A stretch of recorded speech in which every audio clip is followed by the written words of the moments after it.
Hi, beloved.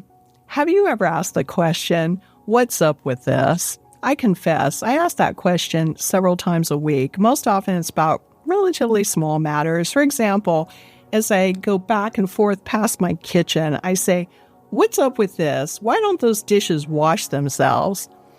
You know, the quality of an answer depends on at least two things. One is the quality of the question itself. And the second thing is the quality, the capacity, the wisdom of who's being asked. My example is silly because we all know the question's ridiculous since those dishes are inanimate. And in fact, that's the answer to that question.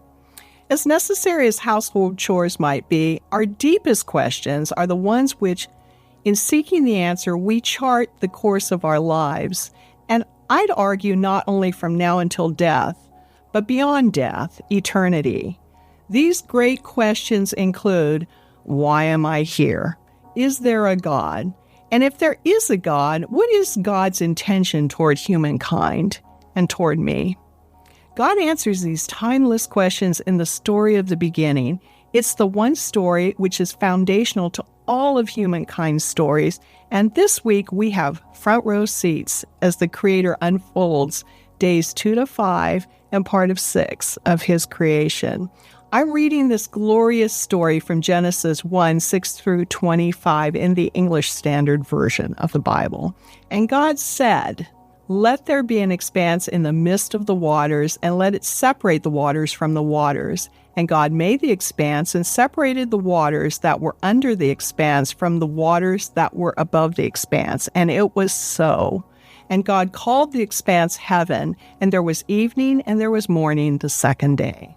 And God said, let the waters under the heavens be gathered together into one place, and let the dry land appear. And it was so. God called the dry land earth, and the waters that were gathered together He called seas. And God saw that it was good. And God said, let the earth sprout vegetation, plants yielding seed, and fruit trees bearing fruit in which is their seed, each according to its kind on the earth. And it was so.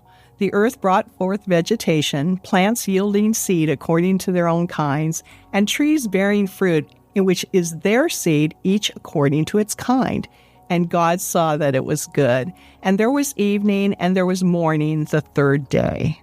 And God said, let there be lights in the expanse of the heavens to separate the day from the night, and let them be for signs and for seasons and for days and years.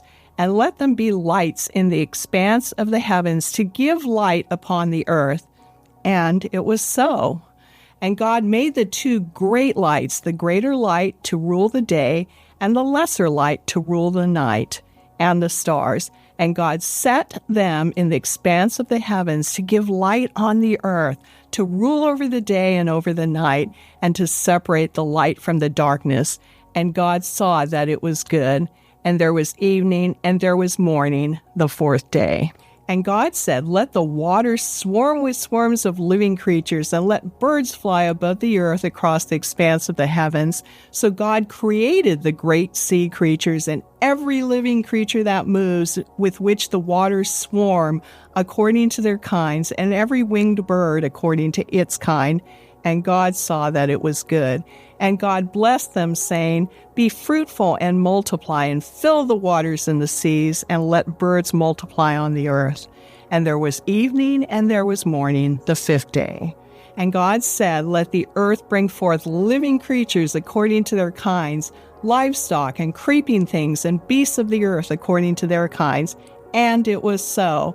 And God made the beasts of the earth according to their kinds, and the livestock according to their kinds, and everything that creeps on the ground according to its kind. And God saw that it was good. A couple of observations. Several times in this passage, God says that what He's created is good. It's His opinion which matters. You know, when we watch the Olympics and we watch a diver, an ice skater, that performance is judged. It's thought to be good, very good or exceptional based on the judges' scores. We assume the judges are qualified to render an opinion because they know the sport they're judging. Otherwise, the scores would be meaningless. Here, after each step, God judges and approves his creation as good. There's a question here. Is God good enough to be able to judge what is good?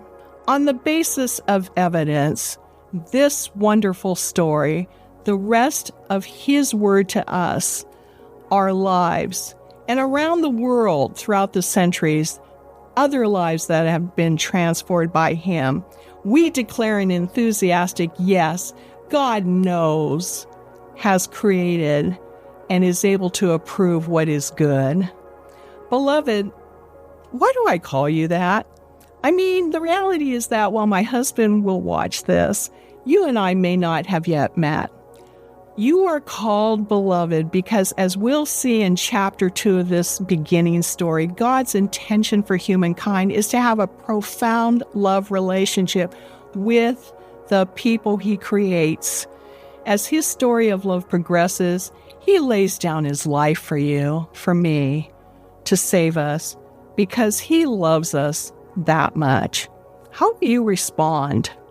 We want to worship this awesome God with you, and so, from our hearts, from my heart, we hope to see you on Sunday. God bless you.